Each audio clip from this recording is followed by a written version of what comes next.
জোলকণ বনাইছোঁ, খাই কেনে লাগে ক'বচোন। আপোনালোকে বনাই চাই খাব, আমিও বনালোঁ। নমস্কাৰ।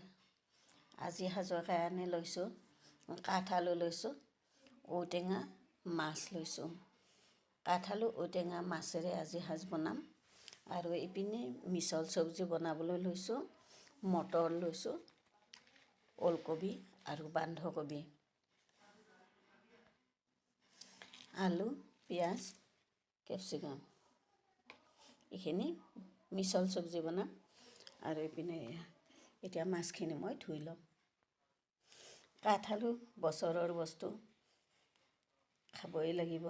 মাঘৰ মাহত হওক বা এনেই হওক খাবই লাগে কাঠআলু।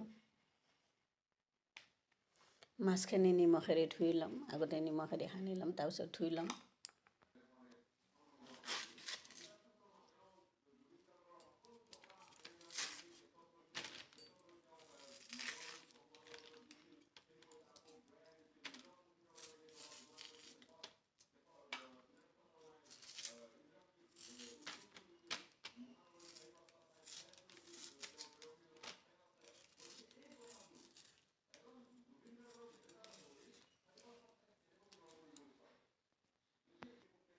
আলুখিনি কাটি হ'ল, এতিয়া ইয়াতে মই নিমখ এচামুচ দি দিম, যাতে বিজলটো ওলাই যায় গৈ।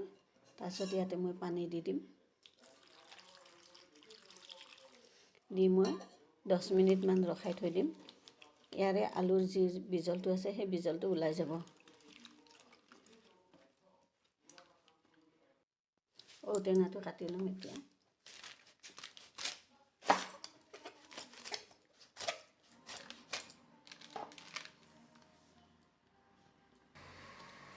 ঔটেঙাখিনি কাটি হ'ল, এইখিনি এতিয়া থেতেলাই ল'ম। থেতেলাই ল'লেহে ৰসটো বাহিৰ হ'ব ইয়াৰ। ঔটেঙাখিনি থেতেলাই ল'লোঁ, আলুখিনি থ'ম এতিয়া।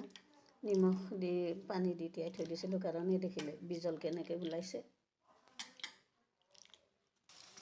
পিঁয়াজখিনি ভাজি হ'ল, এতিয়া আলুখিনি ভাজি ল'ম।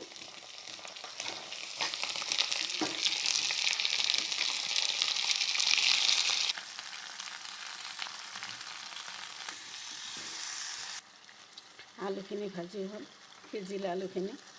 এতিয়া ইয়াতে পানী দি দিম অলপ, পানী অলপ দি দিলোঁ। ঔটেঙাখিনি দি দিম,